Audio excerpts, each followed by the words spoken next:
everyone, and welcome to New Consciousness Review. My name is Miriam Knight, and today we have our Reviewers Roundtable again, discussing some of the books that made a particularly big impression on us. Joining us today are Julie Clayton and Cynthia Sue Larson, our really top-notch reviewers. And we're going to start with Cynthia Sue because she has one more book than the rest of us to discuss. Cynthia is a best-selling author, life coach, and inspirational teacher who is known as the Quantum Optimist for helping people discover their many possible selves and to jump into their favorite lives while staying focused on the question, how good can it get? Cynthia has been featured on the Discovery Channel, the History Channel, Coast to Coast AM, and the BBC, and you can watch her YouTube videos and subscribe to her free e-zine at realityshifters.com. Cynthia, my dear, welcome. Oh, thank you. And Julie, welcome to you too. Thanks. Glad to be here again. Cynthia, why don't you kick us off? Oh, wonderful. Well, I've got this amazing book that I think everybody that's listening can really relate to, especially parents. It's very unusual. The title is Conduit, a love story before, during, and after life. And this is written by Jonni Gray, who has a PhD. And her story, it sounds very intense because it relates how she felt after her son Connor passed away very unexpectedly, suddenly in a car accident at the age of 22. And that was her only son. Not only was it her only son, but it was in some ways her twin flame in life. It was such a close friend. He meant so much to her. But although this idea of outliving someone, your own child, it seems unthinkable. And I'm a mother of two daughters. So for me, feeling how strongly I relate to this story that she tells, it's very intense. I know a lot of parents face this kind of a reality. But what I find amazing, in fact, inspirational about this book is that it shows how Jonni, the author, is able to tune into her energetic conscious vibrations and really sense the essence of her son, as many of us can do when our loved ones pass on. But as she was asking these questions, why, as we do when our loved ones pass on, pretty much no matter how old they are, I do, but when they're 22, my goodness, she wanted to know what's going on with this, what's the purpose. And by asking these questions, and by virtue of the fact that Jonni actually works as a person who helps people relate to their past lives. And so she can do this kind of a transformative interpretation. She has a doctorate in transpersonal psychology, and she works as a past life regression therapist. The thing is, when you're looking at your own situation, it's a little bit more challenging usually. So I just cried tears of love as I was reading this book. But what happened as I read it is I went through this process with Jonni as she started recognizing, and I just want to read a few sentences, a few short ones. She says, our immortal spiritual self is more real than anything we perceive in this physical realm. Death doesn't stop love. It doesn't take away relationship. Connor is free and blissful. He radiates serenity, compassion, and wisdom. He is in the love, and death is no match for love. I feel enriched by loving Connor instead of feeling deprived by the loss of his form. And this is the key to the whole book. I feel like just as you can get that sense of presence of people in your lives when they're there and miss them when they don't come to an event or something, you get this tangible feeling about people, and you can still have that sense of joyfulness, clarity, confidence, inspiration, hope, and love when otherwise you wouldn't have those feelings or those ideas. So I could really resonate with, as Jonni calls her son, Connor 2.0, like this is an expanded version of himself. Yeah, and I was laughing too. I mean, it sounds crazy. Why would you laugh reading a book about death? But it really, this book, recognizing the old soul quality of this young man who people loved so much. And there are quotes in this book that he said, things he wrote. He obviously had a very in tune, harmonious sense of subtle energies in the world. And he was the one that inspired Jonni to pursue the work that she now does. as a past life regressionist. So anyway, I would give this book high recommendations, because all of us know somebody or will know somebody close to us that passes on.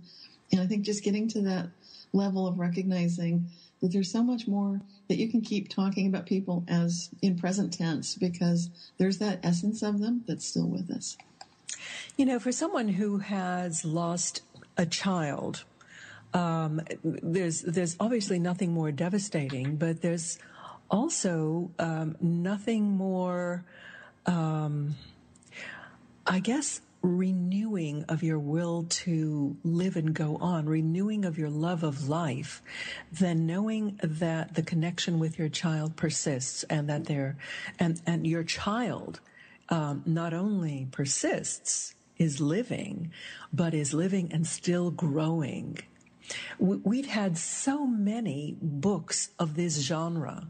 I remember Susie Ward's books. What was the name of her child? Adam, I think. Yes. And Terry Daniel, A Swan in Heaven.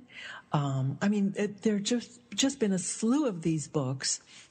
And it's funny, but, you know, each time you read a book about a child coming back, or kind of proof of life after death, it's like it's nibbling away at this wall of disbelief.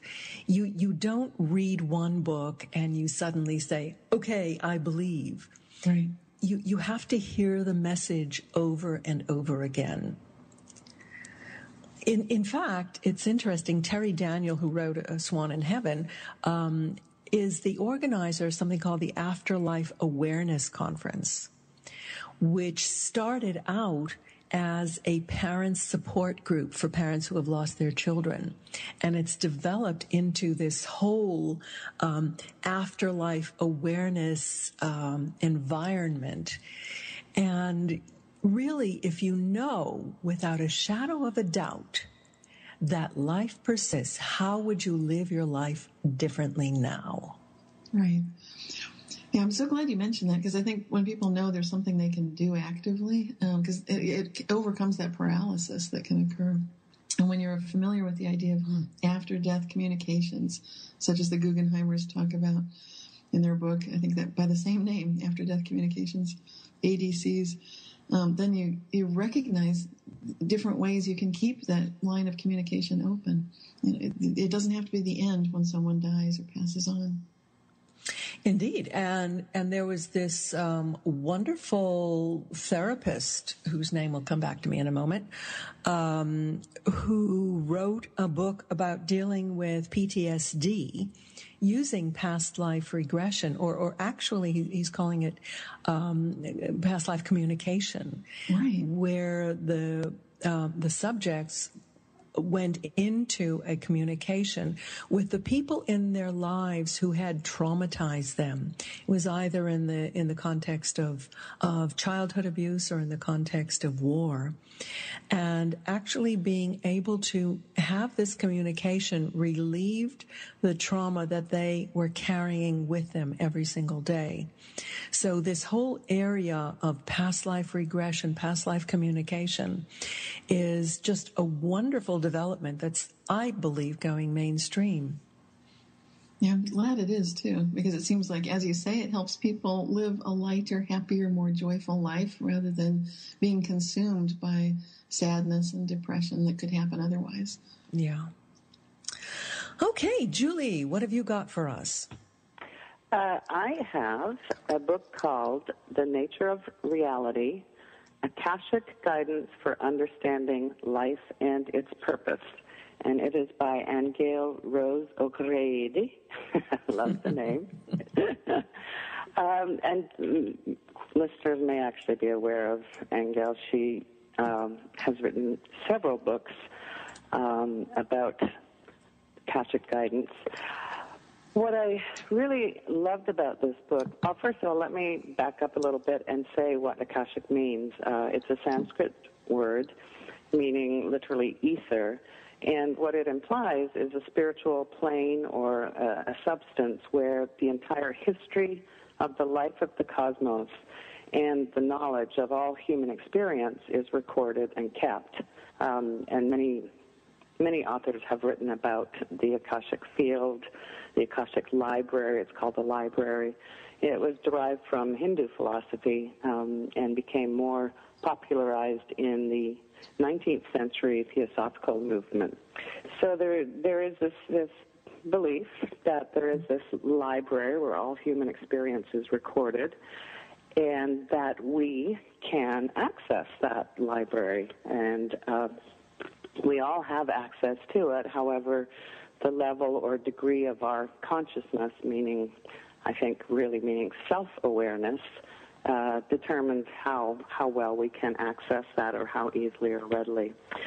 And in this book, the author channels information from the records. She, as a meditator, she would, on her own spiritual journey, she would spontaneously find herself in that place, in the records, and began to understand that there was a purpose for her personally, but also that this was something that she had to and wanted to share with the world, allow other people to have access to information that comes from this source. And what I love about the book, whenever I see a book like this, I always have, there's a skeptic in me that says, someone else just trying to present their version of what reality is. And I was pleasantly, delightfully surprised, because while I didn't jump into everything she said wholesale, there was so much that resonated in a reasonable, logical way, that I pondered it, and I had to really dig into my own mind to try to understand what it meant for me. It is in question-answer format through her channeling, and she talks about things such as God and original creation, exploring DNA, consciousness, angels, archangels, and ascended masters, love, time and dimensions, dreams, the brain, light bodies, kundalini, chakras, the future. She really covered a wide swath.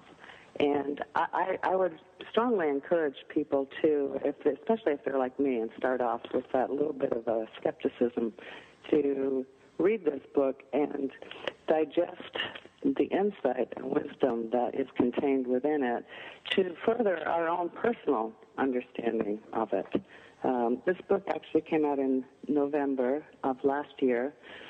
And her purpose for writing it is really to understand that our own evolution of our nature into our sort of God presence, our expanded self, and the meaning and purpose of our lives. So that, again, the book is The Nature of Reality, Akashic Guidance for Understanding Life and Its Purpose, and it is by Aingeal Rose O'Grady. I have to do that. Just have to do that. Well, if there is anyone among us who is the queen of the Akashic Records, it is Cynthia. Cynthia, what do you think? There have been so many books about the Akashic Records. What is your notion of what they are? Well, I've got a background in physics, so I'm just saying that to preface everything. At the same time, I would describe myself really as a mystic. So I want to just give some background as to my answer. So I've got sort of two minds about it. And one is from the physics standpoint that it makes sense that there would be this, you can think of as this field of knowledge that's available to everyone that contains all possible realities and all possible, if you think of in terms of there being a quantum nature of reality at the core of everything, and that we are playing with these possibilities, but in the very real sense, we have access to what you might consider the most interesting outcomes, the most interesting information. And so that is something that we can access non-locally, again, presuming a very quantum basis for all reality, because we're all connected, we're all as one. So it means that there's an entanglement going on that, I'm using some physics terms here, but what does that mean from a mystical perspective? It means that you often just have this sense of knowingness about things that there's no way that you could possibly have known. For example, the layout of a city of Rome, and you can just run around like a local, like you lived there, because in some very real sense, you're certain that you did. And if you just access those memories, and it doesn't make any logical sense, but I have friends who've done this. Those run through the ancient streets of a town in Italy, in a village, as if they lived there, knowing everything about how to get from one strange area, small, convoluted section to another, just zooming with no access to, any kind of a GPS system or anything like that. And that's just one of a multitude of examples. So we can be very skeptical about this and say, well, that's hogwash that there could be any archive of great records. But when you look at it from either the physical the basis in physics, where you can recognize, actually it makes sense that there would be this field of knowledge, if you want to call it that, because how else could things be orchestrated in such a way that our universe is as fine-tuned as it is? I don't want to go way off into the physics end of things. I'm trying to keep it light. But then from the mystical side, just your own experience. How many times have you had these things, these aspects of knowingness, that the only way to explain it is that you're tuning in to something very much like a library? And this happened to me a lot when I worked at Citibank. I could instantly put on my legal hat and be writing and thinking like a lawyer. It's what I would call like a quantum jump into that reality. But it's also very much accessing this field of this body of knowledge that we all have access to. You can, when you start learning how to ask questions, meditate, and get answers, you can absolutely have access to all the knowledge that's out there without the internet or Google or anything like that. You can go on the internet. I wanted to just add that one of the questions in this book to ground this a little bit is, what are some practical things we can do to grow in awareness and become more conscious? So that's one of the questions that Aingeal is asking of Source when she's in meditation and channeling. And the answer is not a surprise. However, it's interesting that it just the same answer keeps coming up. And what Source says, she says, quote, Source is saying that the very first thing to do is to have the desire to know yourself. This may not sound like a practical application, but we have to remember what comes to us in our perceptual field is the result of our desires and thoughts. And if you really want to shift your consciousness, the first and most important step is to have the desire and willingness to inquire or meditate. You can also partake in release work or energy work that is designed to help shift your energy and awaken your higher centers. So once again, it always comes back to doing the inner work in order to determine the nature of the outer world. Mm-hmm. Oh, what a perfect segue to the book that I wanted to talk about. It's called Walking Home, A Pilgrimage from Humbled to Healed by Sonia Choquette. And I feel a little awkward talking about it since I just interviewed Sonia last week. But it was such a lovely book that I really did want to give it a quick review on this show.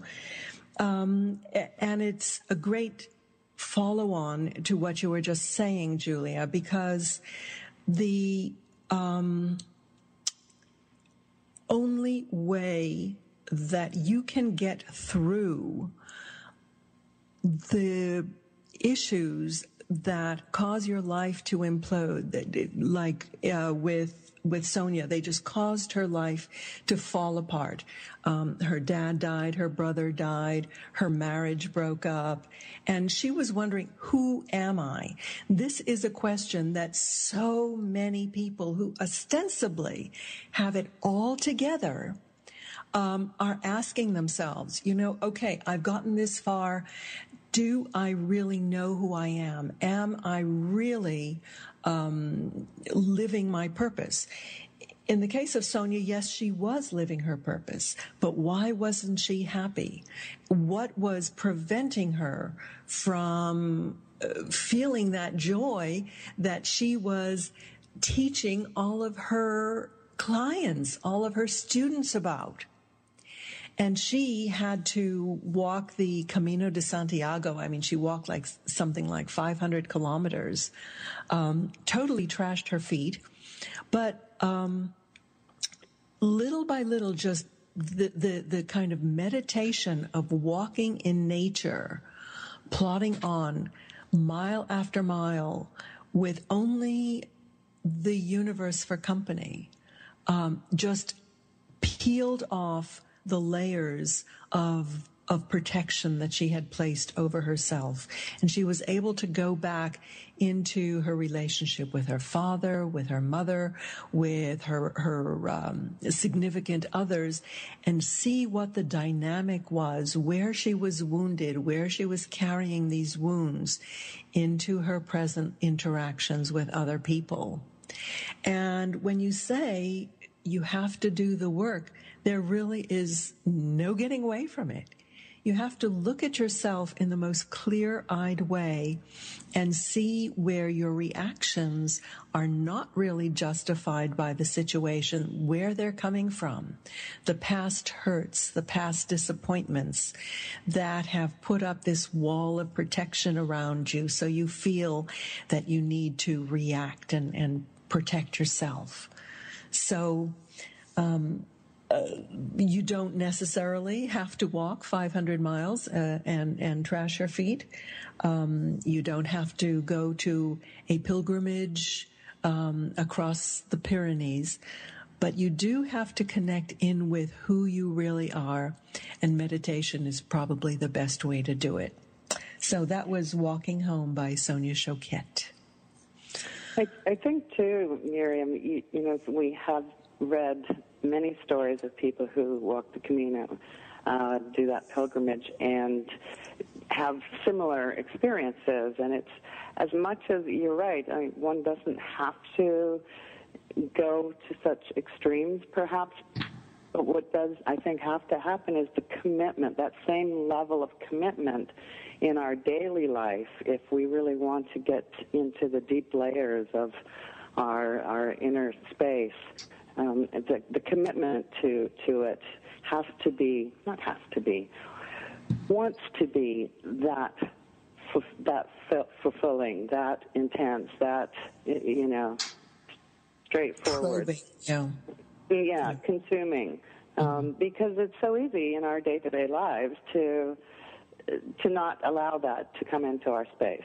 There's so many other things to distract us and keep us busy. And, you know, so if we can stay true to that commitment, even if we only spend 20, 30 minutes a day, if the degree of intention and commitment is there, I think people can access those places for themselves in a more gentle and pragmatic way, perhaps. Sure. Even 5 to 10 minutes a day would do wonders. And I like what you said, Miriam, about the masks and letting that down. And it reminds me of getting to a place of surrender. And I think that's something that's wonderful on that walk on the Camino, is to be surrounded by nature. And I haven't walked that walk, but I do have walks often in nature. And I feel that sense of surrender and that feeling that the masks are coming down, and ties in with the earlier comment that Julie made about this amazing question of getting to know yourself. And I think that's the key. Mm-hmm. It all ties together. Okay. Cynthia, what do you have next for us? Oh, well, I do have a book that, of course, ties in with what we're talking about. Funny that. I know. How does this work? I love it. So it's called Radical Relationship Resource, a guide for repairing, letting go, or moving on. And it's written by Dr. Carol Morgan and Dick Sutphen. And this is really a remarkable book. It's not what I didn't know what to expect, but when I got it, I was quite surprised that it really covers about 20 or 25, how many are there? I'm looking at it right now. Okay, 25 basic complaints or primary issues that tend to occur in relationships. And these are just basic things that come up again and again and again. And so the authors, in the process of giving relationship advice and consultations, started noticing a number of patterns that cropped up, such as one person complains about failed expectations, unmet needs, or immaturity or selfishness or lack of ambition of the other, in-law problems, financial disagreements and hardships, adultery and cheating, and so forth. So what's remarkable to me about this book is that they can take each of these 25 issues and then just on a single page for each one, break down a few sentences describing common causes, a little paragraph of the general viewpoint, which is kind of the socially accepted viewpoint, but then the radical viewpoint pops up. This is where this book really departs from most other relationship books. And this is also why it's so perfect for individuals such as those of us here that listen to the show and do the show and read these kind of books and are on a path toward enlightenment. Those of us that are working on self-growth might not want to see things the way that the standard view is. So for something like jealousy and possessiveness, for example, the radical viewpoint describes, backing up, if one partner is jealous of the other, then they can be very possessive, very controlling and defensive and aggressive and all that. So the general viewpoint would be that the tighter you hold on to someone, then the more they slip through your fingers. No one can possess another person. But then the radical viewpoint is where it gets kind of cool. And it points out that those who are jealous and attempt to possess are themselves possessed, who are slaves to their own illusions about life. And possessiveness is a denial of the right of people and things to live and change. Thus, the possessor will push their partner away. Okay, so this is where it gets interesting, but this is just a tiny bit of the book. It really takes off in section 2, which is all about tips for maintenance and repair. And then they've got radical tips, too. So the radical is just not worrying so much about what society thinks and getting more into the truth and the reality of who the individuals involved really are. And so the tips for maintenance and repair, they sound very basic, but they're phenomenal. It has everything to do about, getting into stop being a victim, for example. Sometimes we do that without noticing we're doing it. Face your problems. Take all the blame. That's kind of bizarre, but when you recognize that all things considered, why not accept all the blame? After all, you're karmically responsible anyway, and it will end the arguing.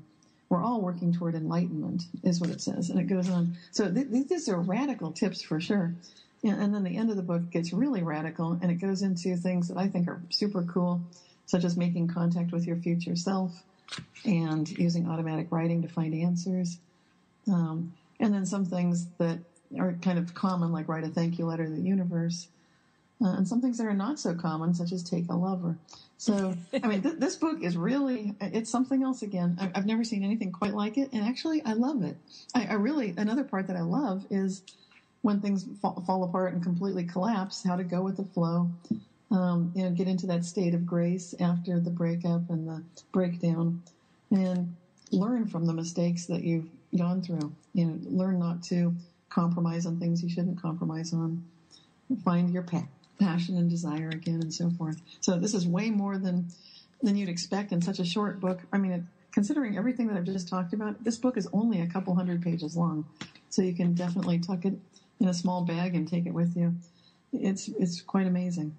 So highly recommended, and it's good if you want to salvage a relationship, or if you recognize it's all over, it's too late to salvage, but where do I go from here and what the heck happened?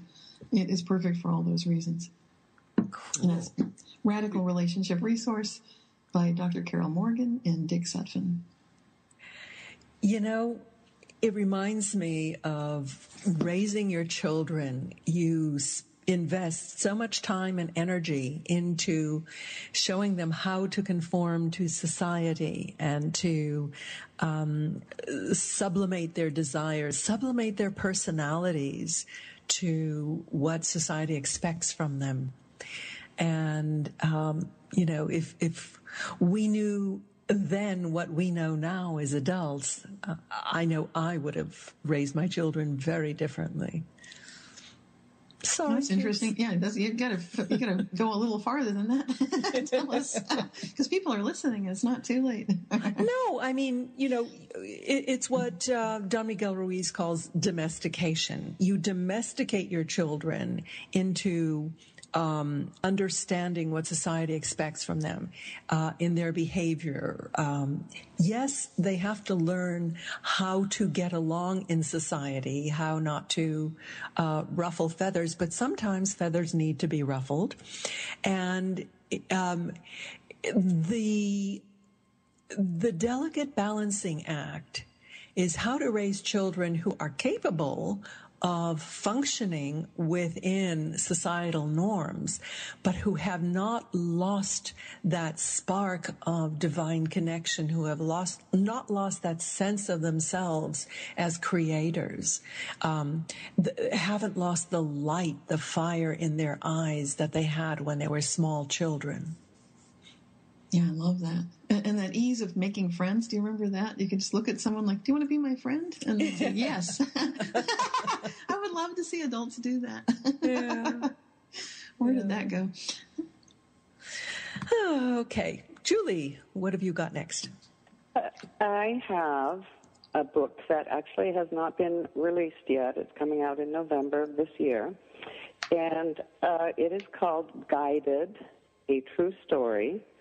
Spirit guide angels were her best friends and life coaches. And the author's name is Linda Deir, D-E-I-R. And following on Cynthia's discussion about radical relationships, this is radical relationship resource based on a true story of the author being terribly abused by her mother. And so I know that Cynthia's book was more about adults in relationship, but interestingly enough, some of the things Cynthia spoke to relate to this book as well. It is quite a gripping story from the get-go. The author, Linda, her mother was, in retrospect, she realizes her mother was actually very jealous of her and very controlling and aggressive and abusive. And at 20 months old, this little toddler in diapers ran away from home, literally ran away from home, and was picked up by the police who were walking along the median of an expressway. She obviously didn't have the wherewithal to understand what was going on as an adult would, but she knew she had to get out of there. And, of course, went back and spent the rest of her life still contending with her mother. What happened, however, is that at 20 months old, what she calls her spirit guide angels came into her presence, came into her awareness. And they started with a dream, a recurring dream, a single repetitive dream, showing her what her job was to be in this lifetime, which she now knows is to show others how they can overcome their fears so they too can live the life that they intended to live. And unlike many memoirs of abused children, the focus is not on the abuse. The focus is on the messages that the spirit guides have shared with her throughout the years and on the relationship. The guides actually said to her as a child, life will get better for you as you get older if you can survive childhood. And she said this promise turned out to be both a prophecy and a warning, and it became eerily true in my life. And as I say, it is a gripping book, and the messages really do, I think, uplift people and really can help someone else who might be feeling the same degree of fear, whether it comes from a different context or not. And I highly recommend reading it. She also, the cover has a photograph of one of her spirit guides, which spontaneously the guide presented itself in manifest form just when she happened to have a camera in her hand, deliberately, so that Linda could use that photograph to put on the cover of her book, and that is quite intriguing, and which you will be able to see in November. So again, the book is called Guided, A True Story. Spirit guide angels were her best friends and life coaches, and it is by Linda Deir, D-E-I-R, and you can look at the book at lindadeir.com. She currently lives in Sedona, Arizona, and does channeled readings. Cool. I saw the cover of that book, and it's fascinating. It is, isn't it? Yeah. Great. Okay, Cynthia, back to you. I've got a question for Julie just about this photograph of the spirit guide. How did that come to happen? I mean, that sounds like an amazing situation, because I've had spirit guides but never seen photos of my guides. So just curious about. Did you ever ask them if you could take their picture? I haven't really felt a need. I have so many guides, it would be like a crowd of light. So it would be like, oh my gosh, I'm blinded. That's what it feels like to me. So I see them just fine, and I don't feel a need for a photograph. So, obviously. I write about, in my book, Aura Advantage, I describe how to use a camera to get aura photos and spirit photos. So I'm familiar with the process. I was just curious about this author's particular experience. From what I understand, although it seemed coincidental, it was really a gift from the spirit guides themselves that she would have some physical evidence that others could see. She does say that they take different forms and different shapes and often are more energetic. Well, they are energetic, actually. She says their essence interacts with the electromagnetism in our dimension, which is what enables us to see them when we do see them. But it really was orchestrated by her guides as part of their support for her journey and getting this book written and out into the world. That's wonderful. I just thank you for sharing the details. I find the details fascinating. And just like all these other things, like so many people walk the Camino, so many people have children that die, so many people get photos of spirits. I just wanted to know her unique experience, because it is something I write about and share with people. Thank you. Okay, so my next book is, let's talk about that. It's called The Neurotic's Guide to Avoiding Enlightenment. I know. I just have to laugh when you hear that. And then the subtitle is How the Left Brain Plays Unending Games of Self-Improvement. The author is Chris Niebauer, who has a PhD, and that PhD is in cognitive neuropsychology from the University of Toledo. And he is a specialist in left-right brain differences. So he currently is a professor at Slippery Rock University in Pennsylvania. And this is an extraordinary book. You know, when you have a book and you just cover it just from the front to the back with little Post-it notes, that's totally what happened here with this book. So for me to just pull out one or two quotes, it's a challenge. But the thing, to sum this book up, what is it about? And why would anyone, I mean, who does this book for? What might be your question? Like, I'm not a neurotic. Well, it's a tongue-in-cheek kind of a title.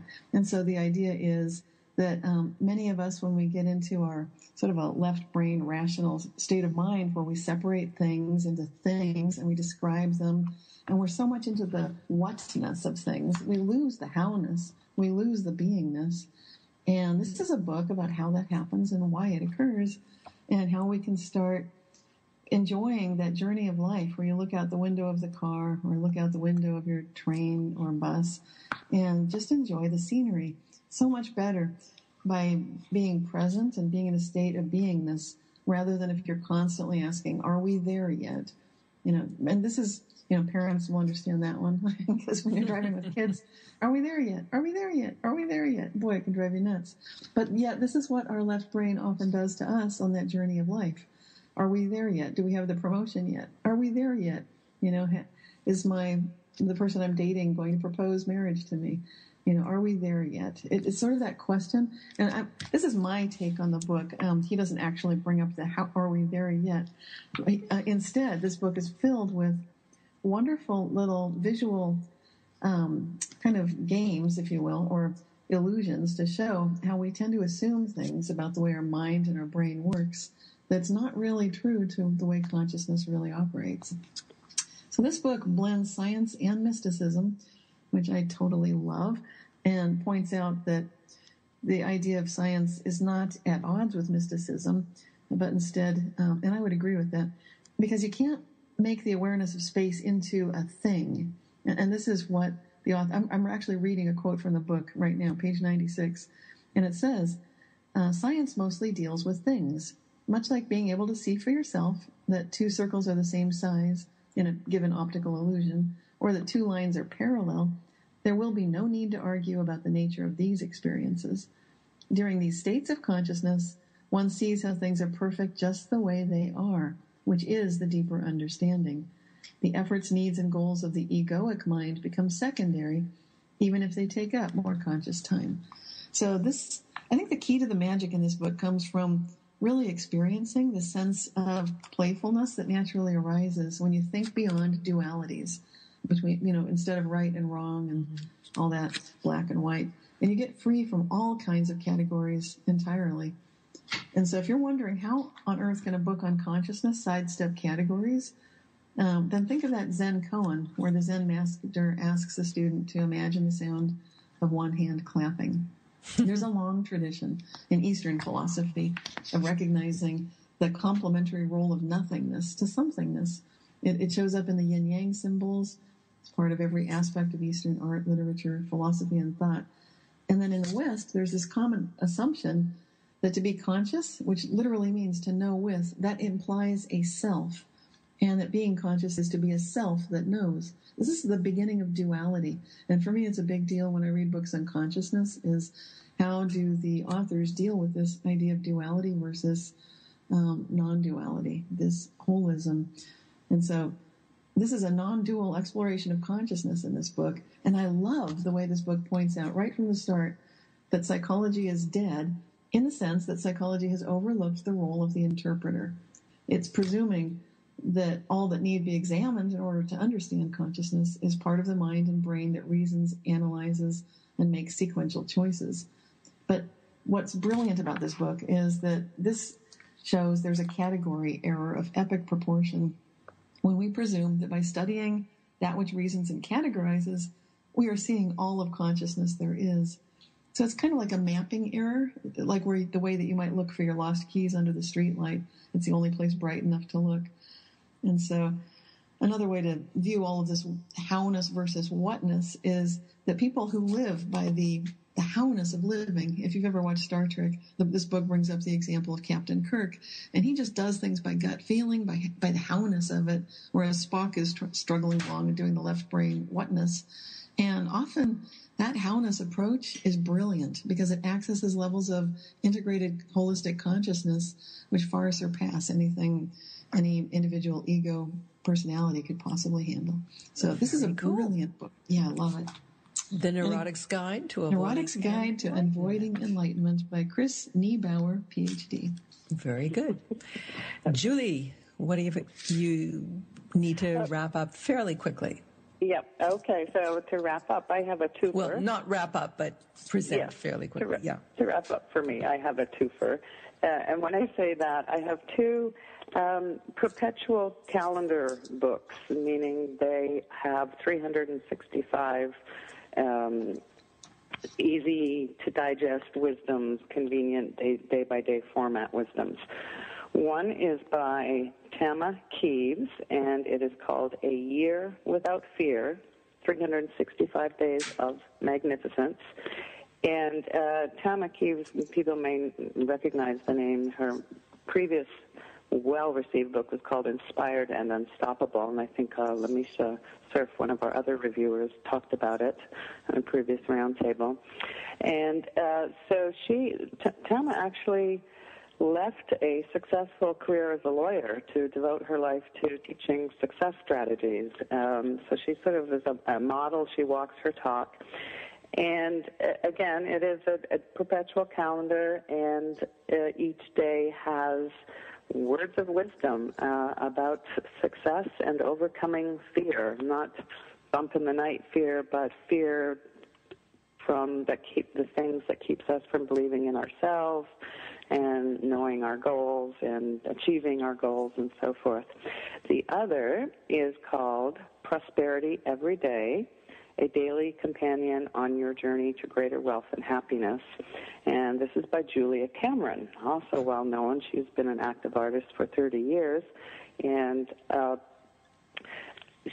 her work has always been on the creative process, and her book claim to fame was The Artist's Way. And this is a continuation of her work on the creative process as it relates to financial manageability. And so again, 365 reflections on prosperity and what money means to us, to the creative personality, symbolically and tangibly. And I really enjoy these perpetual calendar books. I love to put them in the bathroom because, I'm there every day. And it really can be a jump start. We were talking earlier about getting to know ourselves and making that commitment. And I find that these little pearls of wisdom, these sound bites, can really be a jump start for me and set the tone for my day or for my meditation, or just set me on a particular path of self-inquiry that it can be really fruitful. So these both come out in January of 2015. So I know Christmas, not speaking about Christmas would make one groan right now. However, they probably would be really good gifts if people are looking for something to give to loved ones. So again, A Year Without Fear by Tama, Kieves, and Prosperity Every Day by Julia Cameron. Both really great resources. Cool. Very good. Yeah. Cynthia. Yes. Oh, good. Well, I've got a fourth book, and it's one that all of us here are familiar with. It's called What Wags the World? Tales of Conscious Awakening. Yes. And what a coincidence. We've got both of the authors here today, Miriam Knight and Julie Clayton, with a foreword by Urban Laszlo. So I consider this to be the perfect primer for the rising tide of consciousness, because the way I see it, we're in this state of the world where people get so concerned about everything from global warming to shortage of resources. There's so much concern about where are we going next. And this is really, truly a book of visionaries who, and talk about gems, just to riff off what Julie Clayton was just saying there a minute ago. It's so amazing to get a book full of pearls of wisdom that you can just take into your life. And sometimes these short little stories are perfect because you can pick this book up at any point. I like to do that sometimes, especially with spiritual books, and you'll read exactly what you need to read, because each of the interviews with dozens of forward-thinking visionary authors, which include people like Anita Moorjani, Bernie Siegel, Cindy Dale, Eva Herr, Foster Gamble, Jeffrey Hopp, Georgina Cannon, Greg Braden, and so many more, including J.D. Messenger, Julia Sante, Kingsley Dennis, Meg Blackburn-Lucy, Paul Von Ward, Penny Pierce, Peter Russell, and Larry Dossey, and just many, many more that I'm not going to read a whole list of them. But the point is, in just a few pages, each of these visionaries is able to share their transformative experience that really turned things around. So they started to see the view of nature, of reality differently. And I think that's the key, is just recognizing there is something going on here that's so much more than what we've been taught in school, what we've been told. And then further, you've got the authors who we happen to have here. Thank you. Miriam Knight and Julie Clayton share insights. They ask the question, what insight did you have as a result? And how did it affect what you do now? And this is where it really takes off, because the individual authors and visionaries are able to really describe, for example, how Peter Russell had an insight that people who are really interested in consciousness are the people who look at consciousness firsthand. And so he noticed that there's something that spiritual adepts and yogis and mystics know, and that somehow evades attempts by neurologists and scientists who might be poking and prodding with electrodes into brains. Those kind of pokes and prods don't really get at the real truth.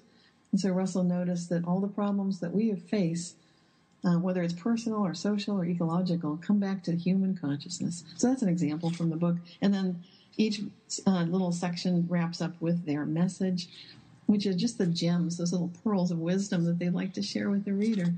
And I think those are brilliant. I think I could feel it. This is where the heartfelt feeling of the beauty of this comes from. And just to get the sense of being kind to others because in some sense they are you, is what Dr. Larry Dossey pointed out. And getting into that oneness concept that we're all connected. This is a brilliant book. It's got so many gems in a very condensed, easy to read format that it would be a perfect gift for anyone coming. Like Julie keeps pointing out, we're coming into the holiday season, and this is something that I think it's accessible, and it's just beautiful because it describes individual experiences, so it doesn't come across as preachy, but instead it's an invitation for people to explore a little bit more deeply what is life all about. What I was thinking is that it gives people a context in which to really validate experiences that they may have had themselves. And the other comment I wanted to make, and first of all, thank you so much for getting it. I really, when you write a book, you're not sure how it's going to be received, and when it's actually received the way you intended it, it's so validating. But the other thing I just wanted to point out is that the people in the book did not start out life as visionaries.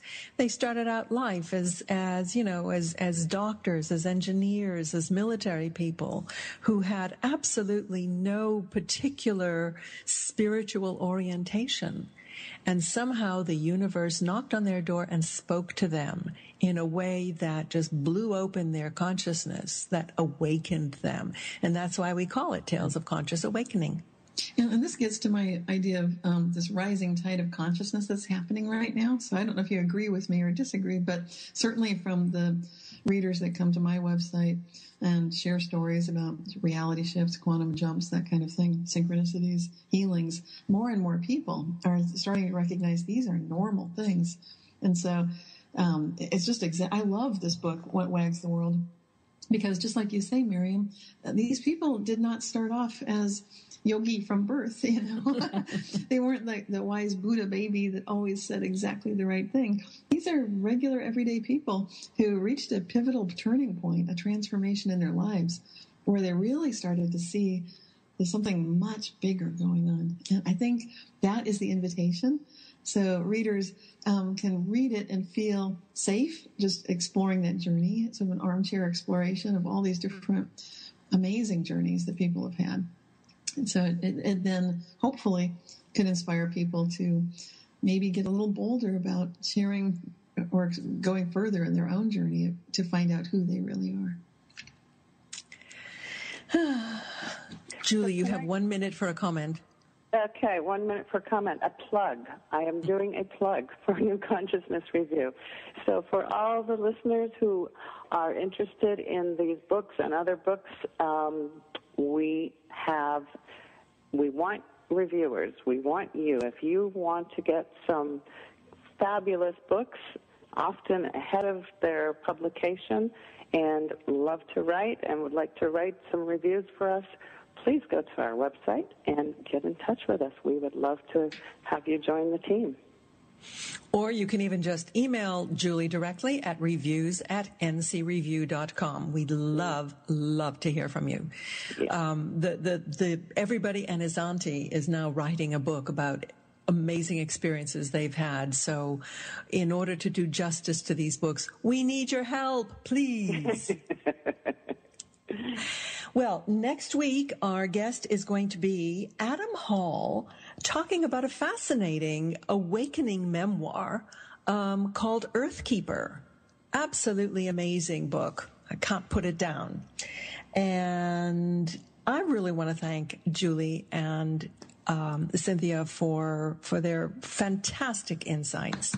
It's been lovely having you on the show today, ladies. Thank you. Great. Thanks. Pleasure as always. So do join us next week. And in the meantime, visit our website, ncreview.com. I'm Miriam Knight for New Consciousness Review. Thank you for listening. Goodbye.